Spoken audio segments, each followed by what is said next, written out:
All right, let's go ahead and get started, everybody. Thank you so much for joining us. Hello and welcome to Officiants Online, a virtual forum for professional wedding officiants to share their expertise. I'm Marissa. I'm the marketing and events coordinator at AMM, and I'm here with my co-host Jessica, AMM's lead writer, who will be helping out behind the scenes. So please send her a message if you have any technical questions. Today, we're joined by Officiant Eric Hunt of Myrtle Beach Wedding Officiant. Eric is a distinguished wedding officiant with over 18 years of experience in the industry. As owner and operator of Myrtle Beach Wedding Officiant, Eric also leads two additional brands, the Charleston Wedding Officiant and Carolina Wedding Officiants, overseeing a diverse team of officiants serving through couples through the Carolinas and beyond.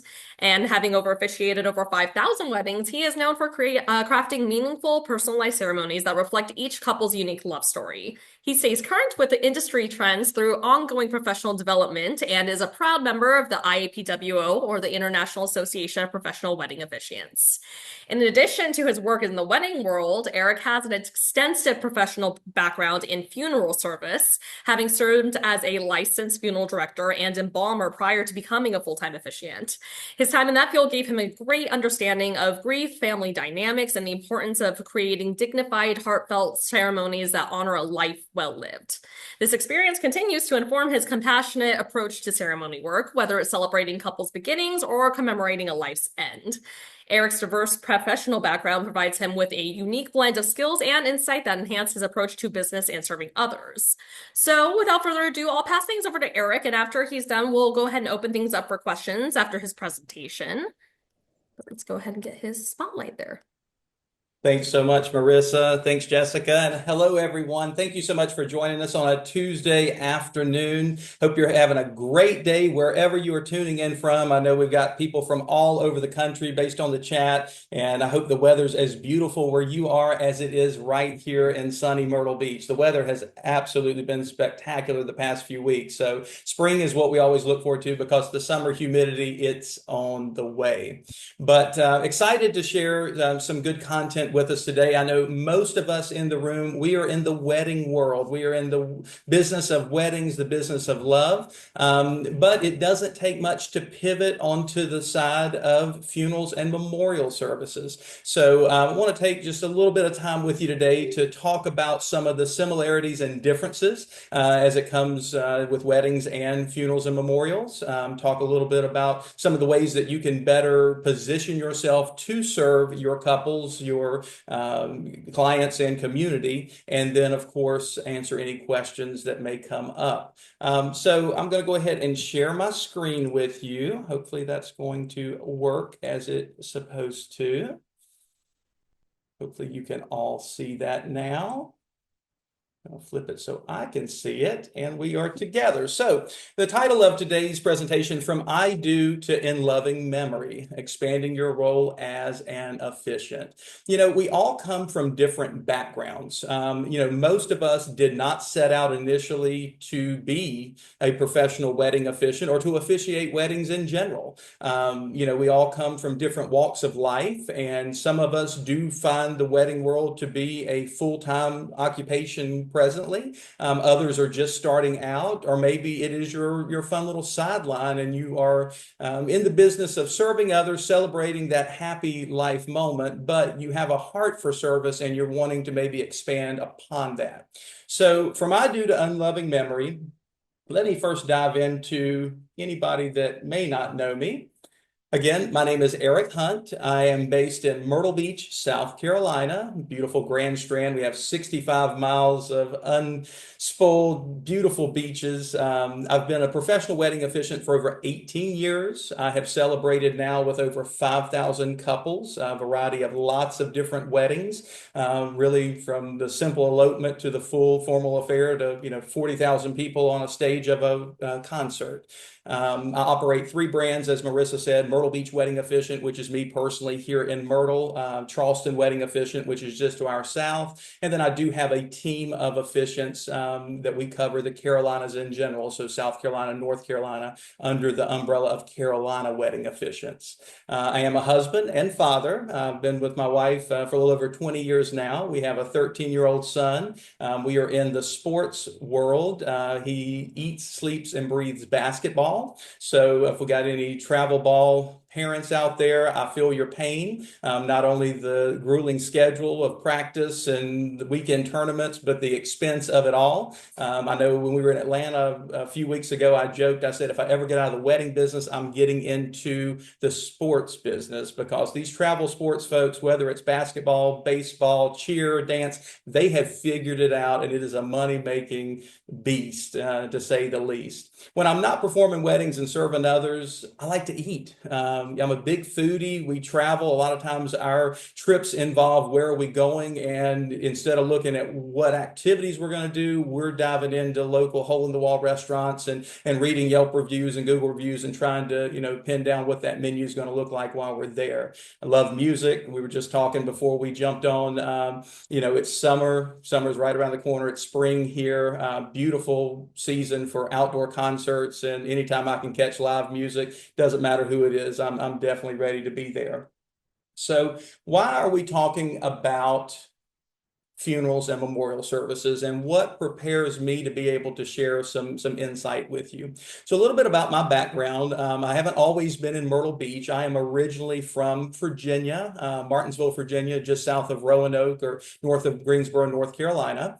And so initially, when I was in school, I served in a chaplaincy program as a hospital chaplain, and was able to develop a lot of tools in my tool belt, so to speak, in the service of others. I learned a whole lot from the clinical setting in serving our patients and those families, and whether it be someone who was just there for quick outpatient procedure, to someone who was facing life-threatening surgery, or unfortunately those patients that did pass away while they were in the care of the hospital, and being there for the grieving families.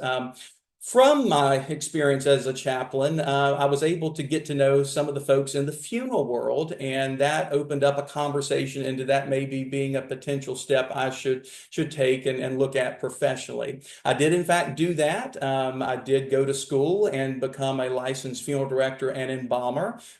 Yes, I did do all the things that you think that entails, from embalming to cremation and all of the above. Lots of stories there, but nothing that we're going to share here. You can DM me afterwards if you want to know some of those details. But during my time as a funeral director, I was exposed to a lot. I got to experience serving families that had family members who passed away in their later years of life, so their 80s or 90s. Unfortunately, we had sometimes children or infants that we would be of service to, and then anywhere in between, from the expected deaths to the deaths that were unfortunately unexpected, and the reality of that grief and the processes that those families go through. In addition to being a licensed funeral director and embalmer, I was certified by the Center for Loss, Alan Wolfelt, as a bereavement and aftercare services specialist. And we did have a very robust aftercare program at my firm, that we didn't just perform the funeral services at the time of need and take care of it, and then when you walked away from the cemetery, we were done. We actually did have a follow-up aftercare bereavement and counseling program where we stayed with those families for up 12 months, and even beyond that if they needed it, to be of service to them. So through my exposure there, I've seen a lot, the good, the bad, and the ugly when it comes to that side of life, or that transition into the afterlife. And that's what we're here to talk about today. So again, thanks so much for joining us. So we would be remiss to talk about talk about funerals and memorial services without really diving into some statistics or numbers. And I know I've got some numbers people that are tuning in today, and you're probably loving this chart. But what we're looking at here is the trends that we've seen from traditional burial versus cremation. Now, let me preface all of this by saying everything we're going to discuss today, it is very much based on the part of the country that maybe you're viewing from. You have your regional trends, your cultural, systems and beliefs within those communities. And then you have really what we're looking at as a country overall. So the numbers that we have before us today, provided by the National Funeral Directors Association, takes into consideration all 50 states. So we're looking at from 2000 until last year and then the future, what the trends are as it pertains to dispositions, whether it be traditional burial versus cremation. So in 2000, you'll see cremation was about a quarter or 25% of all dispositions nationwide. 71% being the traditional burial, and then 4% being other. We'll say other might be someone who donated their body to science. Maybe they had themselves cryogenically frozen, I don't know, shot into space, whatever other constitutes 4% back then. As we see last year, those trends shifted. So we see the difference now is we see cremation being 62% or overtaking traditional burial nationwide, traditional burial at 33% and other being 5%. The third column, if you look, 2020-45, we are looking at what is forecast to be an 82% cremation rate nationwide, followed by 13% traditional burial, 5% as other. Cremation has been steadily rising for the past 2 decades nationwide, and it's the most common choice in the United States today, and it's going to continue to be that way. What does that mean for us? Well, with cremation, there's often no formal funeral director or minister-led service. That creates more need for us as independent officiants and ministers that can step in and lead those memorial services, those celebrations of life, or maybe it's a scattering ceremony. And we're going to talk about each of those here in just a few minutes. Families that are choosing cremation tend to be more open to creative, non-religious, and personalized ceremonies.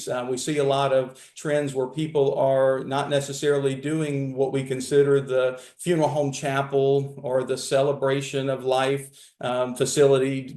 Different areas of the country, different facilities call it different things. They're going and they're choosing to go to more personal spaces, whether that be on the beach, whether that be a park, whether that be a backyard, hotel ballroom, just something that they are able to align more with their belief system, with their loved ones' wishes, and then, of course, with the way that they just really want things to carry out. And coming from the wedding world, that aligns with where we are as wedding officiants, because we see couples on the daily when it comes to their wedding choosing those personal options that mean something to them. So gone are the days of the large church weddings, whether it be an outdoor venue, whether it be, a rustic farm, depending on where you are, we all have those go-to venues that we know couples are choosing.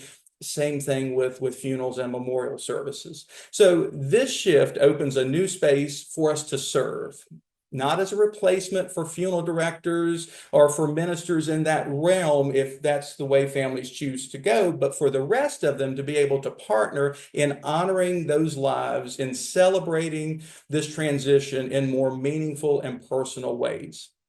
So, more families are leading their own memorials, and they need our help. When it comes to the disposition of someone who's passed away, you, of course, as we just saw in the statistics, you have those options, whether it be traditional burial, whether it be cremation. With traditional burial, we know that that's going to typically involve a cemetery, that's going to involve a casket, sometimes a vault or outer burial container, and there are other parties that have to be involved in that. from the cemetery itself to the grave opening and closing company, the vault company, the funeral home. So you have a lot of moving pieces or vendors, as we know in the wedding world. Whereas with cremation, a lot of families are choosing to do direct cremation, whereas the person passes away, they go to the funeral home. They make the arrangements, all the legal things that have to take place in order for that method of disposition to be handled. The person is then cremated and the remains are returned to the family or the responsible party. A lot fewer vendors are involved in that realm. By families choosing to lead their own memorials, their own celebrations, it's more kind of like skipping the big church wedding and doing beach weddings. I do beach weddings here all the time. Um, Parks, backyards, restaurants, bars, it's entirely their personal decision and their choice. The flexibility of the date and time. When you're going to the cemetery, there is usually only certain times that maybe that cemetery allows burials to take place. Maybe the vendors that provide those services are only available on certain days or times, whereas when you're planning a memorial service, once the cremation's taken place, it may be 2 weeks, it may be 6 months, it may be a year later. Here at the beach, I celebrate a lot of times with families who their loved one passed away months before, and it's just now the time that they're able to get everyone together, whether that's that annual family vacation or whether it's just a date that they put on the calendar and said, this is the day we're going to celebrate that life. So cremation does allow a lot more flexibility in scheduling. But with that, it does give a lot more ability to personalize because you have more time to think with a clearer mind. People want authenticity and personalization over formality. We see this time and time again. We see it in the wedding world. We see it in pop culture, in the music, in the movies that we watch. Things have changed, and the way that we celebrate life, memorial services and funerals, it's no different.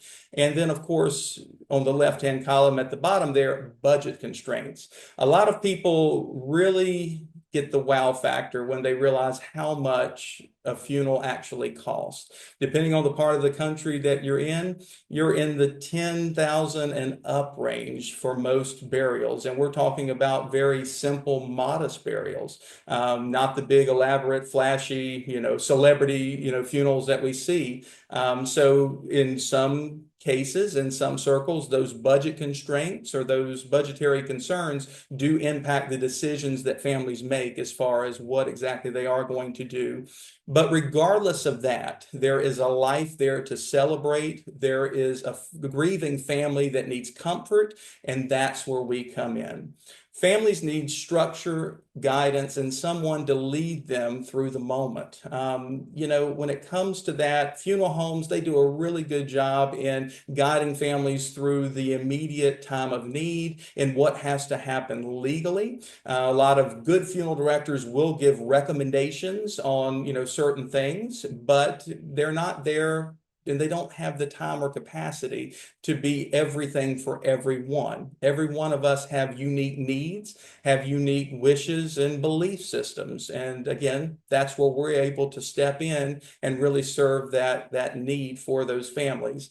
You can help create meaning and order in what would just be a gathering. So a lot of times when I talk with families that have lost a loved one, that's the idea that they have. They just really want to get together, to have a time that they can remember their loved one, to maybe share, whether that be over a meal, over cocktails, in that, tranquil and peaceful setting. I hear that a lot. They just want to gather. But what does that look like? Who is going to lead you through the steps and the elements of that gathering so everyone is able to take part and participate? There are a lot of people, unlike us, on this call because we know as officiants, we are naturally speakers. We like to get up in front of people. We like to share. We like to lead and guide people, whereas maybe that family doesn't necessarily have a person that's able to do that, or are they emotionally able to do that? So even if they want that gathering, even if they want just a casual celebration, they still find value and want someone who can lead them through the steps, through the elements.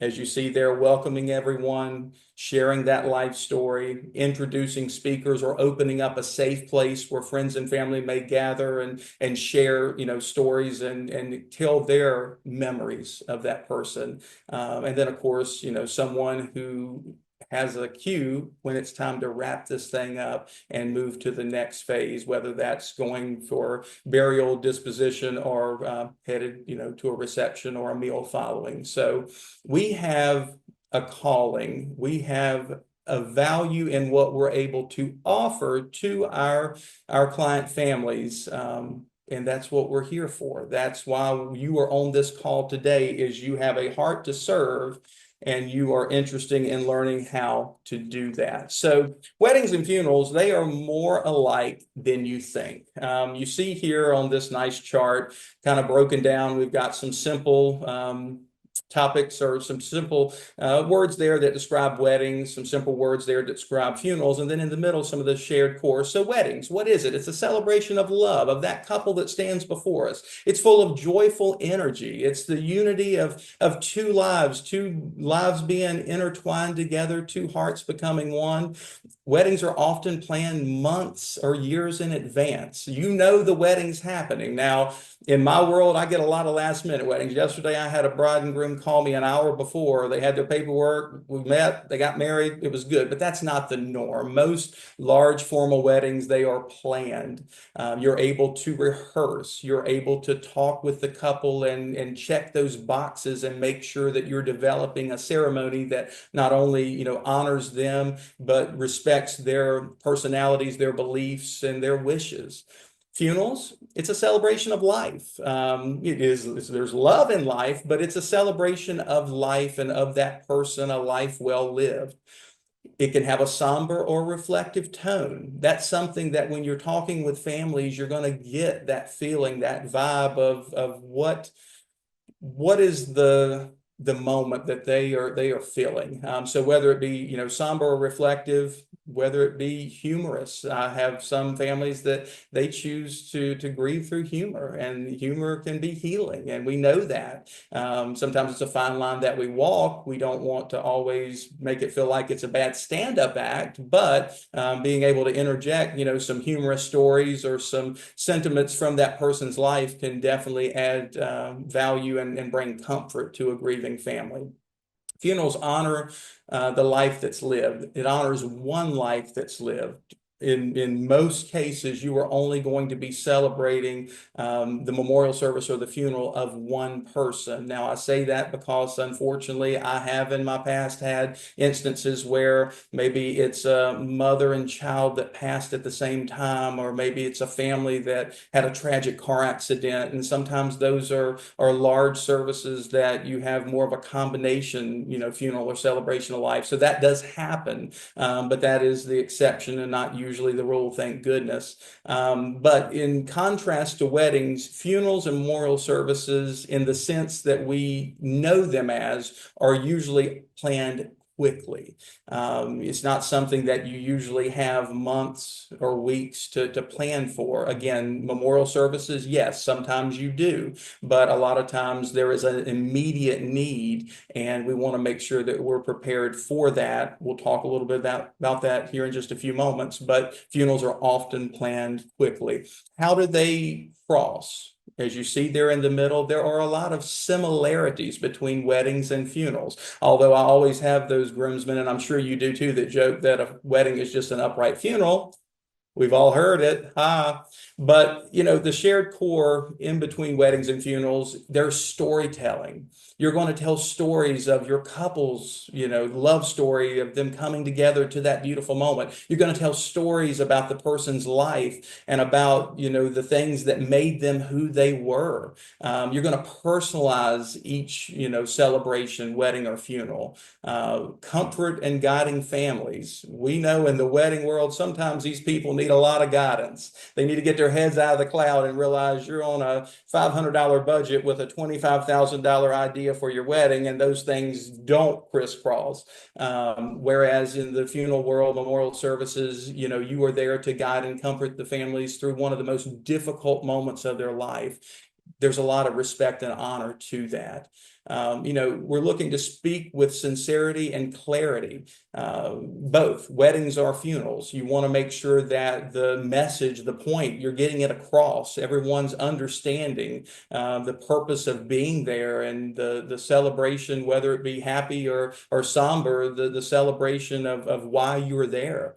Ritual and structure. We know we have couples sometimes who are very much traditional in the sense of weddings. They want things to be, very much like a church-like wedding, whereas funerals, sometimes they want to follow the same suit. Others, they want to be, more modern and more them. So just having that presence to be able to guide them through what that looks like. And I always tell my couples on the wedding world, there's tradition and then there's what you want to do. There is no right or wrong way when it comes to weddings. There is no right or wrong way when it comes to funerals and memorial services. This is your time. This is your time to celebrate that person's life, because we realize the ceremony or the funeral or memorial service is more about the family and those of us left behind than it is the one that has passed away. They're gone. There's not a thing that we can do for them other than to honor that life lived.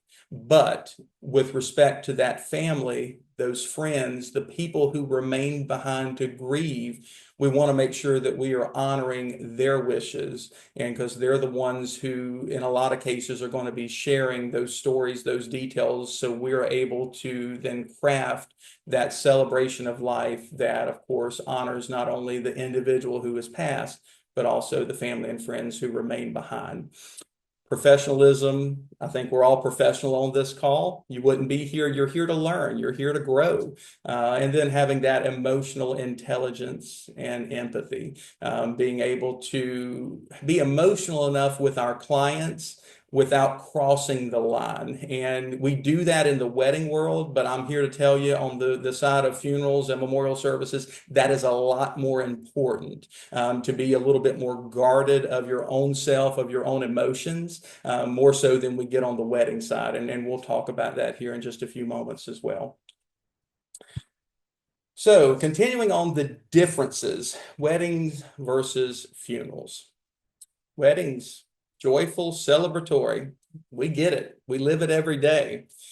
Plan months in advance. I've already touched on that. They are couple focused, symbolizing a beginning. Rehearsals are common. You're not rehearsing the funeral. Venue options are broad. Guests are typically invited. That's a key. We'll talk about that. And then written scripts are vows. Funerals. Reflective, solemn, but still a celebration. Remember, I said we're going to look to the family, to the friends, to those who are sharing the person's story, those who remain behind. We are going to look to them to really kind of help set that tone. Are they looking for a little bit more humor? Are they looking for more ritual? Are they more religious? Are they non-religious? These are things that are going to help to tailor the type of services or the type of offerings that we want to provide for them. Funerals, memorials often planned within days under emotional stress. It's a very stressful time. When it comes to losing someone, you can expect it. You can have folks who are terminally ill. You can stand by their bedside. But when that last breath leaves them, when they are no longer physically here with you, you can never fully prepare yourself for that. I've stood beside families that you have a caretaker's grief, because sometimes people, and we know this, they are, sick, sometimes, weeks, months, years even, that they require round the clock care. And then all of a sudden there's that void, there's that loss. The person who's been by their side, whether it be a spouse, whether it be a child, whether it be a friend, they have to be able to find their new path and way, because their life has revolved around that person they were taking care of. So there is a lot of stress involved when it comes to planning these celebrations of life, these funerals, these memorial services. And, it does get a little bit better, as I said, when it comes to the realm of memorial services and cremation, when you do have a little bit more time to process between the immediate, the death itself, and then, if it's months or weeks later that you're able to really sit down and clear your thoughts and write some things down. Whereas if you're trying to plan a funeral within 3 days, which is common in most parts of the country, depending on where you are. As I said, funerals and memorials are family and or decedent focused. So it's about celebrating that person's life, but it's about bringing comfort to the family, to those that remain behind. Why do we do funerals or memorial services? It's to mark a transition. It's to mark the closing of this chapter. This person, they've lived and they're not here, but their memories and what the imprints they have had on the lives of those who they love, who love them, is going to remain behind. Funerals and memorials were historically limited to funeral homes or places of worship. Not anymore. We've got lots and lots of options, but the venues are not going to be as broad as you find in the wedding world. Sometimes some venues, even though they say they're inclusive, they're a little hesitant about wanting to host a funeral or memorial service, just because maybe the stigma around it. They don't want to be known as that place. I've even experienced that some here in my market. Most of them have eventually caved and offered themselves to families over time, but there is sometimes a fine line between, is it a memorial service, or are they wanting to have a funeral and physically bring a body, a casket on site? Because that does make a little bit of a difference to some of the places. I mean, we don't want to roll a casket into the lobby of the Marriott Grand and all of the guests are standing there in their bathing suits coming in from the pool. It's a little bit different. So the venue options are not going to be as broad as we have with weddings or those happy celebrations and occasions through life. Guests for funerals and memorials, they may be invited, but it typically turns into being a lot more extended than the wedding world. Weddings are very much invited guests. If you're not on the list, if you're not RSVPing, typically you're not there. Whereas funerals, once that announcement of death is made, once services are set, that's usually open to pretty much anyone who knew the person. I dare say, I think I've had over the years, sometimes people who show up at funerals that are maybe just professional funeral goers because they really didn't know the person. In the funeral world, you definitely have that. Sometimes people just have nothing better to do. It's a sad reality, but it's true. And sometimes it's comical. But the guest lists do tend to be a lot broader in the realm of weddings and or in the realm of funerals and memorial services versus weddings. And then, of course, eulogies, readings, shared memories, all of the spoken word that you are going to give during that service itself. So what type of afterlife ceremonies can we provide? Not all ceremonies follow the same structure and tone as we noted, but you'll see on your screen here there are several of the most common that we're going to see, and some of this is going to be very dependent upon the part of the country that you may be sitting in right now. But funeral services, as we said, when we say the word funeral, that is typically your traditional, the body is present, someone's going to the cemetery afterwards or to an internment in a mausoleum or whatever that case may be.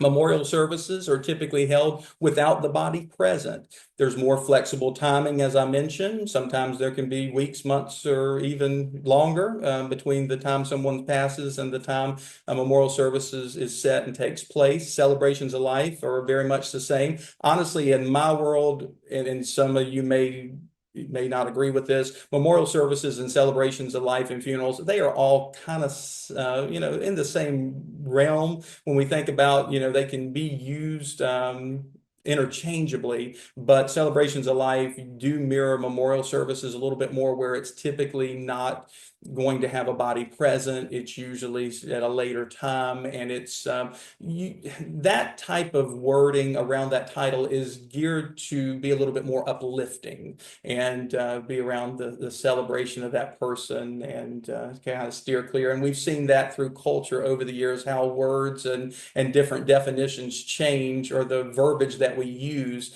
we say it a little bit differently to kind of soften it and soften the impact.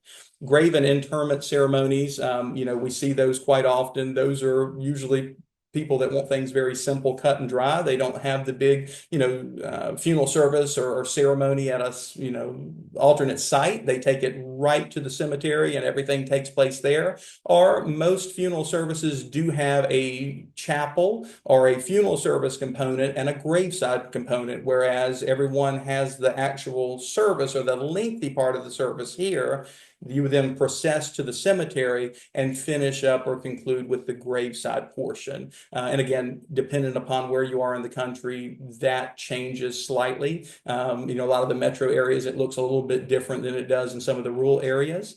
But again, some people choose just to do a graveside or an interment and forego the larger ceremony. Everyone's a little bit different. Scattering ceremonies are often outside, often outdoors. It's symbolic, it's personal, whether it be, on a beach, on a boat, from the air, the mountaintops. People scatter remains in different places for different reasons. It's important, though, to make sure that you are familiar with the rules, the laws, and the legalities in your area, because it is different. Not to say that it does not happen. I think if you followed funerals in the world of the afterlife, and we've got Disney fans in the room, if you've ever heard the stories of Disney World with the Haunted Mansion, and I can't remember the exact statistic of how many people that intend to ride that ride and scatter their loved ones' remains somewhere along the ride. And of course, that's a definite way to be banned from Disney, because they usually catch them and it's going to be vacuumed up. I mean, it's not like it's going to stay there perpetually. Pet memorials, something that's growing. We know that our fur babies are family, and we have a lot of folks starting to do that. I know here in my market, we have 2 actual pet cemeteries, and not like the creepy movie pet cemeteries. These are very nice cemeteries, kind of attached to some of the larger cemeteries, but then pet crematoriums are on the rise. We actually have, I want to say, 4 here that are freestanding, and they will conduct services. You can use their chapel or whatever you choose to do. So pet memorials are very much a thing, and something that I see that will continue to grow. And then anniversary or remembrance events, kind of going back to the memorial service, where we have sometimes people hold over until the first year anniversary of the person's death, or maybe there's a birthday or holiday and they choose to celebrate at that time. So lots of different afterlife components and ceremonies that you can offer, depending on what you want to call it and what, stage of the process that your families or clients are in. So why are you suited for this work? Well, number one, you're here today. As officiants, as I said, we are typically comfortable in speaking with other people and standing up in front of people and being able to share, to be a storyteller. And you know how to bring calm and clarity when it matters most. We've all had those stressful wedding days. Funerals and memorial services are not a lot different in that realm. You have experience with the ceremony structure. Funerals, weddings, there is a certain structure, and there's a certain go-to structure that most all of us have when it comes to weddings. You're going to have the same thing in the world of funerals and memorial services. You're going to develop that based on your personal style, but also the style of your community, your demographic area, the rituals, customs, and beliefs within that social network of your area. You're skilled at personalization already. You know how to craft love stories and how to take elements from those couples. You're able to do that, although it's a little bit different on the funeral side, because you're not speaking to the person, you're relying on friends and family to share that with you. And that can be one of the more difficult components in getting people to open up and share, but there are a few tools and tricks that we can use on that, and I'll share that with you here briefly in just a moment. Strong listening and empathy skills. I think we've all got that when it comes to planning weddings. We've all had the bride or the mother of the bride or the mother of somebody on the phone, and they want to cry. They want to tell you all about the issues that they're having. It's a little bit of a grief process. Can be in the wedding world, and it's definitely in the funeral world. You're a trusted guide for those life's meaningful moments and presence and professionalism under pressure.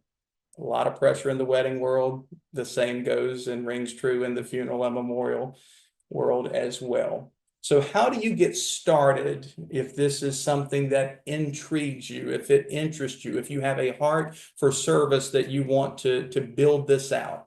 So considering you're already doing weddings, there is an easy pivot into the realm of funerals, memorial services, and celebrations of life. So number one, you do not need to be a funeral director or hold any type of license to officiate a funeral, a memorial service, or a celebration of life. You don't have to have it all figured out right now either. And that rings true for weddings or in life in general. You just need to have a willingness to serve and a heart to serve others.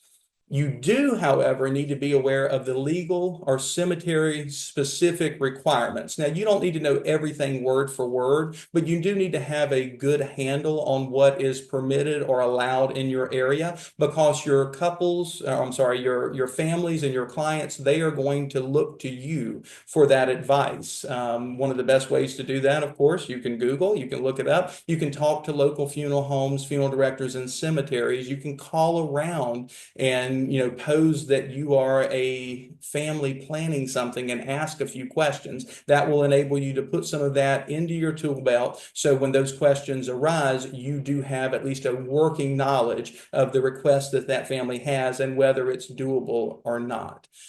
Creating a ceremony template or outline. There's a world of resources online that you can go to for that. Ministers' manuals. There are some things on the AMM website as well. So definitely look at all those resources. But just as you've already done in weddings, you are going to develop your go-to template or outline and then build upon for each of your families or each funeral or ceremony that you perform. Networking with local funeral homes and crematories, that's a great way to do so. It can be a little bit frightening sometimes if you're not used to that world. I'll be honest, most funeral directors are people, they're people. I don't know if that's a word, but they're people. They are happy to talk with you and usually happy to have more resources to share with their couples. One thing in that world that we are seeing in a lot of professions, but a lot of the older generations are unfortunately starting to die out themselves, and they are being replaced by younger, whether it be millennials or even some Gen Zers, some of the older Gen Zers in that realm, and they are a little bit more open to the modern way of doing things and these additional services that we're able to provide that traditionally or historically maybe wasn't necessarily what the older generations were used to. So, reach out, not in a nagging way, but, ask how you can help. Don't become a professional funeral goer, but, go to a couple of services if you've not been to one. If you've not personally had that loss in your life, you are in the minority and God bless you. But if you haven't had that, find yourself at a couple of services and just, maybe take it in and look at it from, it's a little bit different when you're looking at it from the grieving family's perspective, or you're looking at it from the professional's perspective. So, maybe that's something that you want to do a little bit of shadowing or just, pop in and, have that conversation at least, face to face with some of those funeral professionals. How you choose to market this is entirely up to you. I know some colleagues that choose to create a separate brand. So they are branding their funeral work separate from their wedding work. Now they do intercross, but they do brand them separately, whereas others choose to just maybe add a separate page to their website or to have some language on their website to let people know that they do offer other types of services, whether it be funerals, memorial services, baptisms, baby blessings, those things. So that is entirely up to you. Personally, I don't really direct that on my wedding page. I like my wedding stuff to be very uplifting, happy, joyful. I try not to cloud it. I am a recovering funeral director, so I think I do try to steer away from that a little bit more in the side of weddings. Weddings are my happy world, but I also don't have a dedicated website to funerals personally either. Most of my funeral and memorial work is through word of mouth, through recommendations from fellow vendors, funeral directors, and my past clients. So again, how you choose to market yourself, the possibilities are really endless. It's entirely your decision. But before marketing yourself, you need to prepare your pricing and policies. How are you going to conduct yourself? So whether that be a flat fee, packages, or through an honorarium. Flat fees, that's the way I operate. It's X amount for this type of service. That's the fee. When it comes to packages, depending on your place in the country, you may have maybe an area that you can offer people to have their service. Maybe you have a farm and you have a certain corner with a gazebo or a pergola. Maybe you're already doing something very similar in the wedding world. So you could then in turn do that same thing in the funeral world. So whether it be packages, flat fee, or you choose just to operate on the honorarium process where you just encourage families to give what they're able. Because we all know from whether it be weddings or funerals, there are some people that do have those budgetary constraints. And if you have a heart for service, are you really going to turn them down? Or are you going to accept or not accept sometimes? Maybe just do it out of the goodness of your heart because you know it's the right thing to do. But whatever your process is, make sure you are clear, be compassionate, and be straightforward with that. This is not a time that people need to feel like they're being taken advantage of or to be unclear as far as what they're going to get or what their process is going to be. And then as it relates to the wedding world, let your couples know whether you choose to add it to your follow-up materials or plant that seed. Again, I routinely don't do that, but sometimes I do when I'm talking with the families of my couples, just in casual conversation that, oh, yeah, I do, funerals and memorial services as well, just kind of planting that seed that has came back to result in me performing, services for couples and their families later in life. So ever how you choose to market it, that is your decision, but just be sure that you do develop your pricing and policies first and then build it out from there. And of course, you'll have plenty of opportunities to continue to grow that or to tweak it as time goes on. Challenges, how do we handle them? Well, we know the wedding world, there's plenty of challenges. We see it every day, whether it's the weather, whether it's the unruly ring bearer or flower girl that just doesn't want to do what they're supposed to do. I just laugh at that. I always say the kids are great, the pictures are going to be great, just roll with it. But when it comes to the funeral world, when it comes to the art of celebrating life, there are some unique challenges that you're going to face. Number one being the grief and emotions. So again, be present, not perfect. We don't have all the answers. We are here to serve. We are here to be that listening ear. And sometimes that's all they need is just someone to hear them. So let them talk.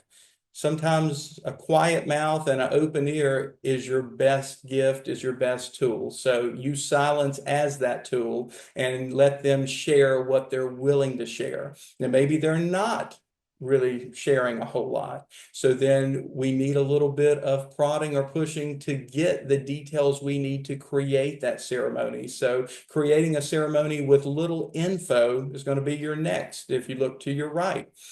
Ask storytelling prompts. If they have not shared it, what made them laugh? What will you miss most about them? What was their favorite restaurant? What was their favorite place to vacation? What was their profession? Just getting those wheels turning sometimes and then ask the question and shut up. Let them talk. Some people give you yes or no answers, and that's all you're going to get. And you're going to have to keep prodding.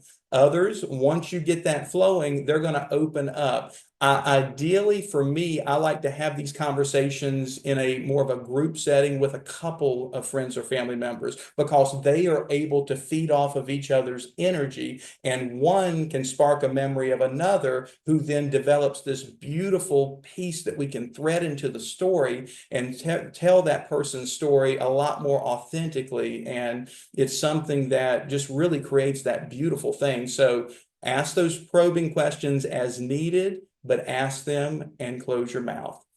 Short notice scheduling, we've touched on that. You got to be flexible. Sometimes you need to be ready to go in this world. If someone calls and they need something last minute, you're going to have very little information and you're just going to roll with it. Sometimes you're going to develop some general things that you share with people that apply in a lot of cases, but you're able then to just thread in just a couple of little tidbits about the person to make it feel more genuinely them, but we know it is more general terms and it's just in our tool belt of things that we use. Religious or cultural things that are unfamiliar. Sometimes people will hit you with things that you are maybe not familiar to. We live in melting pots around the country. We have different religions, we have different cultures, we have different belief systems, and sometimes they have things that they've just done in their family itself that may not be a mainstream thing. So having a conversation with those things, listening to them, and then developing what that can look like, or maybe that's not something that you're comfortable doing or is within your realm. Maybe they have a friend or family member that can do that during the ceremony for them. And that's a way to encourage that participation. I know, Marissa, I'm a talker. I've got like two more slides. We're good. Difficult family dynamics, weddings and funerals. If there are family dynamics, it's coming out at weddings or funerals, sometimes funerals. I've had funerals where people leave in handcuffs. I have funerals where people end up in fistfights, and I've had funerals where people show up and they are so intoxicated or so under the influence of something that, are they there or are they not? Sometimes you're just looking at them saying, how did you get here? So those things are going to come up. We all grieve differently and we understand that, but be prepared for that. Be prepared so it doesn't cause you to lose your focus on your goal of honoring that life and comforting the family. And then lastly, the emotional toll on you. As I said, the funeral world is different.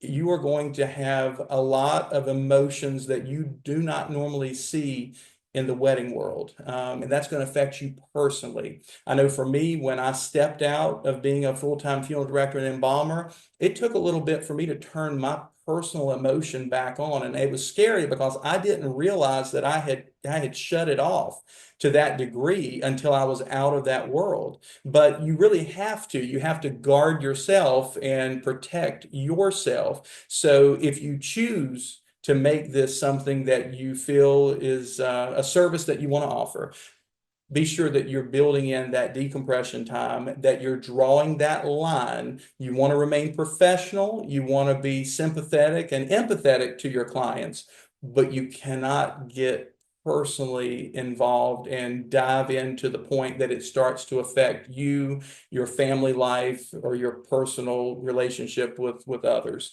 And it's really easy to do in the funeral space if you're not careful. So if you haven't been exposed to that, just be mindful of it and equip yourself with the tools that you're going to use to combat it and be able to take care of yourself.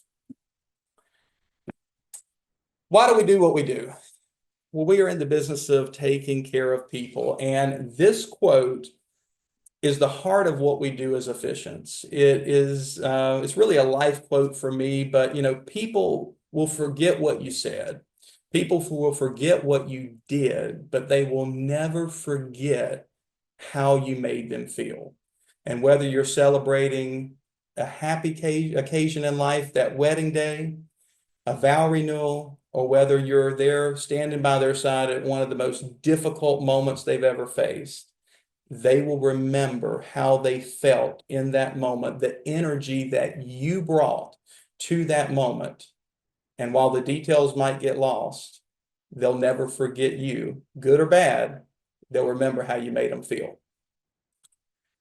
I know that's a lot of talking. Marissa's like, you have gone way over your time, and I'm totally sorry. Hopefully, that was a good overview and answered some questions. I'm sure we've got others. Here's all my contact details, though. We'll leave that on the screen, and I'm going to turn it back over to Marissa. Thank you, Eric. No worries. That was a wonderful information. So thank you so much for that presentation. I'm sure I speak for everyone that we got a lot out of it. I do want to open things up really quickly to see if anybody has a quick question they want to pop into the comment section here. We'll go ahead and leave Eric's slide up here so you can grab his handles, his email address. That way you can send him all the questions if we don't get to them. Let's see if we got one here. Oh, looks like so far it's just a lot of good feedback. So if you guys have any questions, go ahead and pop into the chat section right now. We'll leave a little space for answering them in the next few minutes here. But like I said, we'll also go ahead and let you get his email so you can email him outside of this. Sounds like everybody's good with that. Okay, perfect. So thank you, Eric. Once again, that was a fantastic presentation. And thanks everybody for joining us on a Tuesday afternoon. That is our time that we're coming to an end here. So once again, if you had any other questions, go ahead and email Eric and he'd be happy to answer them, I'm sure. If you enjoyed this class, be sure to attend one of our live events with Officiant Accelerator. Officiant Accelerator is an in-person event series by AMM in partnership with IPWO, where you can learn how to deliver powerful ceremonies, build successful practice in your community, and join a network of passionate wedding professionals in the city near you. We'll be headed to Seattle in 2 weeks and Chicago and Jacksonville, Florida in the next few months, so be sure to get your tickets ASAP. Eric has been to a couple of our previous officiant accelerators and was a speaker at one of them, so if it gives you an idea of what to expect at these, Eric's a great example of the speakers that we bring to these. So I'm going to tell you guys, Efficient Accelerator is one of the best events that you can get. I mean, tune into all the virtual events that you can like this. And thank you so much for AMM, Marissa, and Jessica for hosting these. But if you're able to be in an Efficient Accelerator, if you see on the calendar it's coming close to you, make the investment. It's not a lot. Take the time, take a day off, network with other officiants because it is one of the best things that you can do personally and for your business. absolutely. And yes, we'll go ahead and this is a recorded session as per usual. So we get these recorded, then we edit them and put them up on our YouTube channel. So be sure to look out for that in the next couple of days. We'll send out an email with the PDF included as well as Eric's contact info though. So you'll be able to get all this great information elsewhere. So thank you all for joining us. You guys have a great rest of your day. Thank you, Eric. Everybody.